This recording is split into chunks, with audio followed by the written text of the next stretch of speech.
పెట్టుబడిలో నెలకు 50,000 నుండి 10 లక్షలు సంపాదించాలనుకుంటున్నారా? ఈ వెబినార్ లో జాయిన్ అవ్వండి.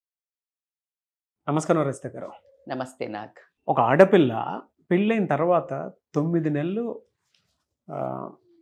గర్భం ధరించి పిల్లని మోయడానికి రెడీ అయిపోయి ఎన్నో పురిటి నొప్పులు చూసిన తర్వాత బేబీని బయటికి తీసుకొస్తుంది. అప్పటి వరకు నొప్పులు భరిస్తూనే ఉంటుంది. కానీ ఏ సందర్భం భరించలేని స్థితికి ఒక ఆడపిల్లని తీసుకొని వెళ్తూ ఉంటుంది. అది అంటే చాలా బాగా స్టార్టే మీరు చాలా పెద్ద అంటే మనసు బరువెక్కే మాటతో స్టార్ట్ చేశారు. పురిటి నొప్పులను భరించి అంటే తన ప్రాణాన్ని పణంగా పెట్టి ఇంకొక జన్మను ఇచ్చేంత పెయిన్. అది మన సుమన్ టీవీలోనే ఒక హీరో ఎవరో వీడియో చేశారు. ఆ ఒక పెయిన్ ఎంత వస్తుందో దాన్ని మెజర్ చేసి ఒక అబ్బాయికి ఆ పెయిన్ ఇచ్చే అంత పెట్టి చూస్తే అప్పుడు అర్థమవుతుంది మీరు కనీసం దాంట్లో 30% కూడా బేర్ చేయలేరు అని డెమో చేసి చూపించారు సుమన్ టీవీలోని ఒక వీడియో.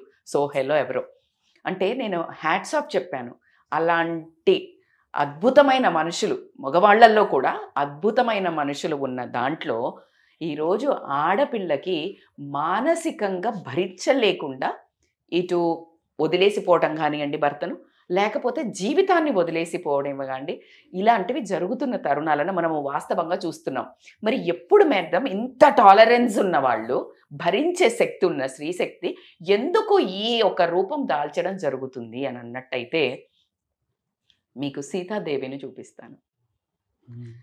సీతాదేవిది ఆవిడ అద్భుతంగా జానకుడు దగ్గర పెరిగి వచ్చి కష్టాల్లో టాలరెన్స్ రాముడితోటి అడవిలోకి వెళ్ళింది. అక్కడ ఏం కనిపించిందండి మీకు? ఓపిక. భరించింది. డబ్బును చూసిందా? ఆర్థికమైన దెబ్బకు లొంగిపోయిందా? లొంగిపోలా. ఎక్కడి దాకా వెళ్ళింది? అడవిలోకి వెళ్ళింది. ఆయనతో పాటు అలుములు ఆకులు తిని ఉండింది. ఆమె ఏమైనా కంప్లైంట్ చేసిందా? వదిలిపెట్టి వెళ్ళిందా జీవితాన్ని? నేను నీ దగ్గర ఉండను, నేను మా అమ్మగారింటికి పోతా, మా నాన్న రాజు, నీకు రాజ్యం ఇయ్యని అన్నారు అని వెళ్ళిందా? వెళ్ళలా. ఆర్థికంగా దెబ్బ కొడితే మనిషి లొంగదు. ఎందుకు? తనకి అది ఇంపార్టెంట్ కాదు. రెండోది, వెనక్కి వచ్చిన తర్వాత ఎప్పుడైతే తనను అగ్ని పరీక్ష చేయమన్నాడో ఆ రోజు ఆ అగ్ని పరీక్ష చేసేటప్పుడు కూడా ఏమనుకుంది?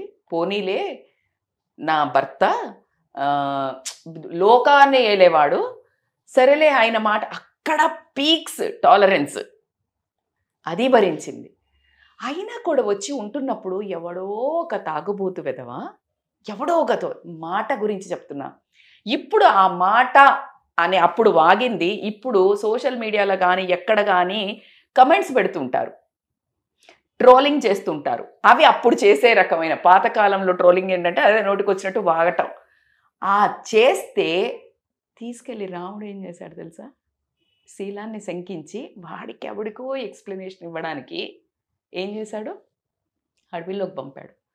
ఇవన్నీ భరించి పిల్లలకు మళ్ళీ జన్మనిచ్చింది.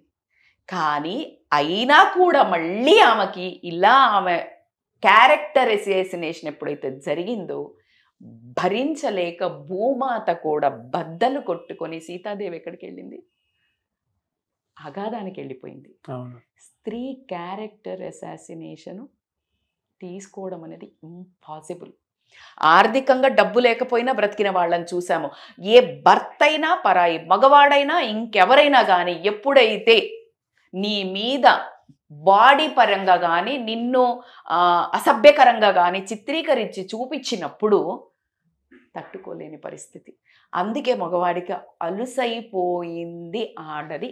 ఆ విషయంలో ధీటుగా సమానంగా పనిచేస్తున్నారు ఆడవాళ్ళు మగవాళ్ళు, అన్ని రంగాలు ఉన్నారు కదా అని ఒకవేళ వచ్చి పరిగెడదామని వచ్చిన బరితెగించారనే మాటలు. బట్టలేసుకోవడానికి డెమోక్రసీ లేదు.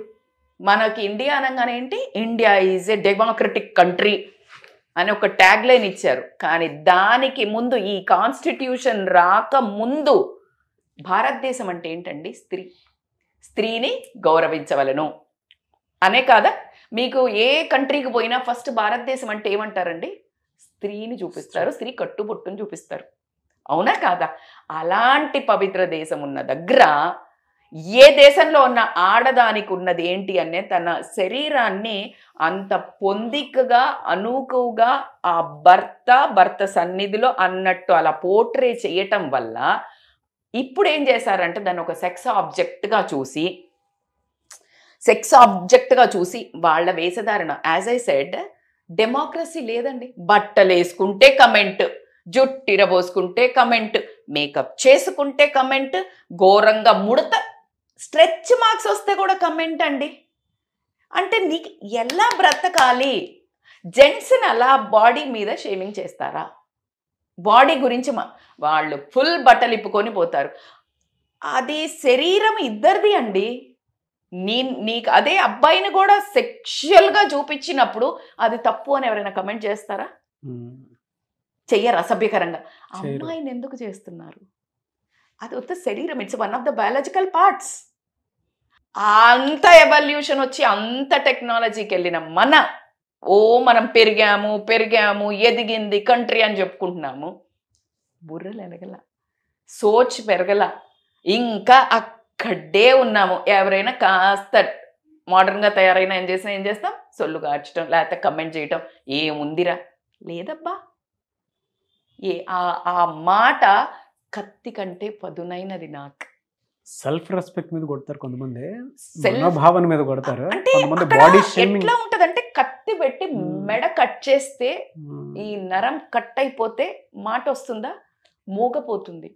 అలా ఒక ఆడది ఎప్పుడైతే నీ గురించి ఇదే నువ్వు ఇలాంటి దానివనో అలాంటి దానివనో, నీ బాడీ ఇలా ఉందనో, నీ రంగు ఇలా ఉందనో, లేకపోతే నీ బాడీలో పలానా పార్ట్స్ ఇలా ఉన్నాయనో ఒక మగాడు మాట్లాడితే అస్సలు తట్టుకోలేరు. నాకు ఆ మానసిక వ్యధ అంటే నువ్వు ఎన్ని డెసిమల్స్లో ఏ ఎక్విప్మెంట్ కనుక్కొని కూడా చూసినా నువ్వు భరించలేవు. ఏం చేయలేని నిస్సహాయత. కొంతమంది డబ్బు కోసం అనుకోనియండి, దేనికి వాళ్ళ టాలెంట్ చూపించుకోవడానికి అనుకోండి, కెమెరా ముందుకు వచ్చి మాట్లాడాలంటే బోల్డ్గా వచ్చేవాళ్ళు వచ్చినా ఆ కమెంట్స్ కానీ లేకపోతే ఏదైనా పక్కనున్న వాళ్ళు కూడా ఏంటి అంటే ఇప్పుడు ఇలా చేసిందంటే వస్తావా అనే స్టేజ్కి వచ్చేసారు. How come? ఒకప్పుడు సినీ ఇండస్ట్రీకి ప్రాబ్లం ఉండే. వాళ్ళు కాస్త వ్యాంప్ క్యారెక్టర్స్, కాస్త ఏదైనా కొంచెం సెక్సీగా బట్టలు వేసుకోగానే అంటే ఆమె చీప్ టైప్.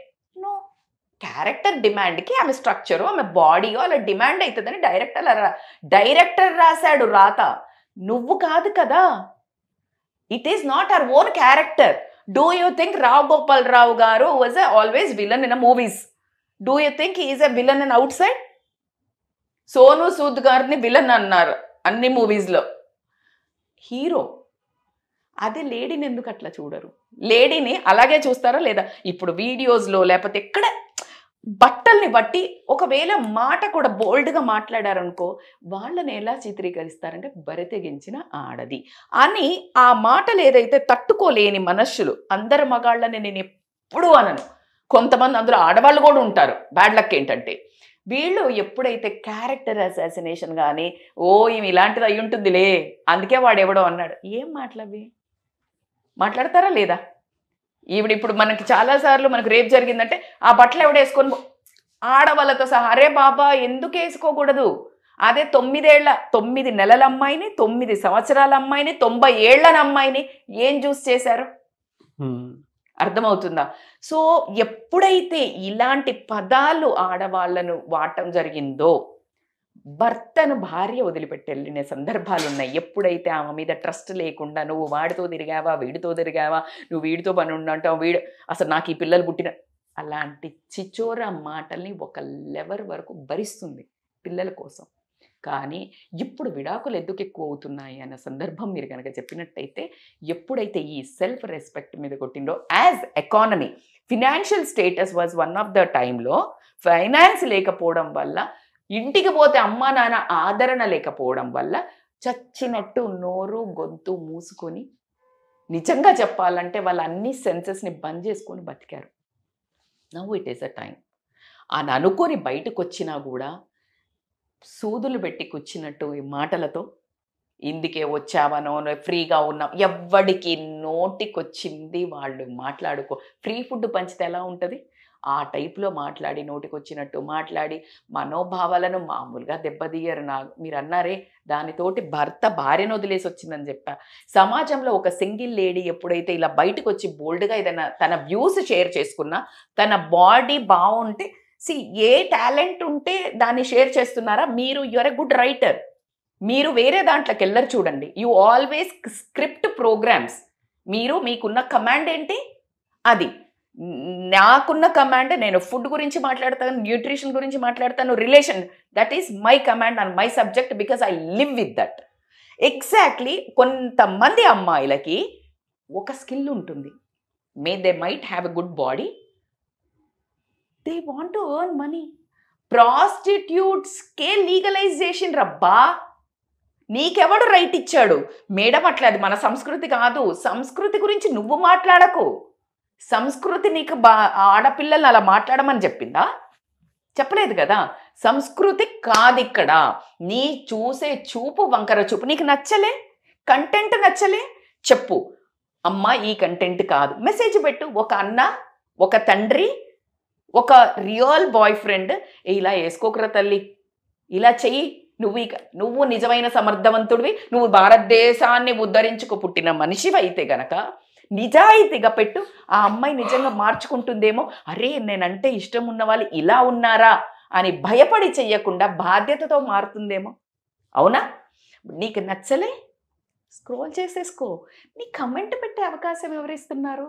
బాడీ గురించి బయట పోతుంటే కూడా ఏంటది అంటే, ఇవాళ రేపు నిజంగా చెప్పండి, లో క్లాస్ వాళ్ళే చేస్తున్నారు అనుకోవద్దు. ఎవ్వరు పడితే వాళ్ళకి అది మరి హార్మోనల్ ప్రాబ్లమ్సా, ఈ డిజిటల్ కంటెంట్ చూసి వాళ్ళకి అనేబుల్ టు బేర్ దేర్ కోరికల, వాళ్ళ అందట్లే అందమైన అమ్మాయిలు అనే పిచ్చ, సాడిజమా, సైకోయిజమా, ఏమీ అర్థం కావట్లేదు. వాట్ ఎవర్ ద రీజన్, వీళ్ళు వాగే వాగుడికి, చేసే మెసేజ్లకి, అందమైన అమ్మాయి కనిపిస్తే చాలు ఈజీగా వచ్చేస్తుంది అని అనుకునే ఒక ఆదరణకి చెక్ పెట్టాలి ఇక్కడ.